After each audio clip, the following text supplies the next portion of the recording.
গুড়া কিরমি হয়েছে নাকি? ছোটবেলায় আমার যখন গুড়া কিরমি হইতো তখন আমি ওরকম মতো গুদগুদি খেলা লাফালাফি করতাম। গুড়া কিরমি হইলে এই আঙ্গুলটা পিছন দিয়ে বইরা দিয়া নাড়ানাড়ি করলে কি যে মজা লাগে। ওরা চাইলে তো এটা ওটাই করতে পারে। স্যার আমরা লাইভে আছি।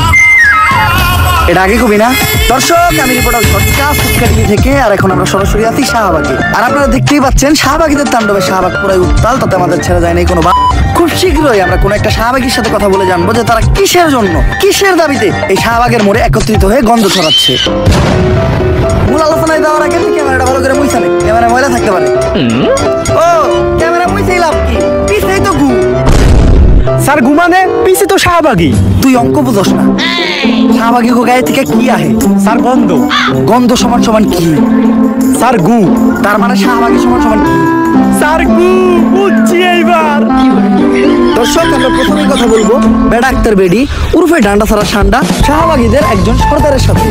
আমি জানতে চাই কিসের দাবিতে আপনারা এই শাহবাগের মোড়ে তাণ্ডব শুরু করেছেন? আমরা স্বাধীনতা চাই। কিসের স্বাধীনতা? রাস্তাঘাটে চলাফেরার স্বাধীনতা চাই। লাইক আমি এখান থেকে ওইখানে হেঁটে যাব, কেউ যে আমাকে মেরে উড়িয়ে দিবে না। আপনি কি আমার লাইফের নিরাপত্তার গ্যারান্টি দিতে পারবেন? আপনার লাইফের নিরাপত্তার গ্যারান্টি তো আমি দিতে পারবো, কিন্তু আপনি যখন এন থেকে হাইটা দেবেন আপনার গায়ের গন্ধে এইসব সাধারণ মানুষ অসুস্থ হইব। অবজীবনের গ্যারান্টি দিব কেডা? সবাই শুধু বলে শাহবাগীদের শরীরে অনেক গন্ধ। আচ্ছা আপনিই বলেন, শাহবাগীদের শরীরে যদি অনেক গন্ধই থাকতো তাহলে আমাদের আশেপাশে কি কোনো মানুষ থাকতে পারতো?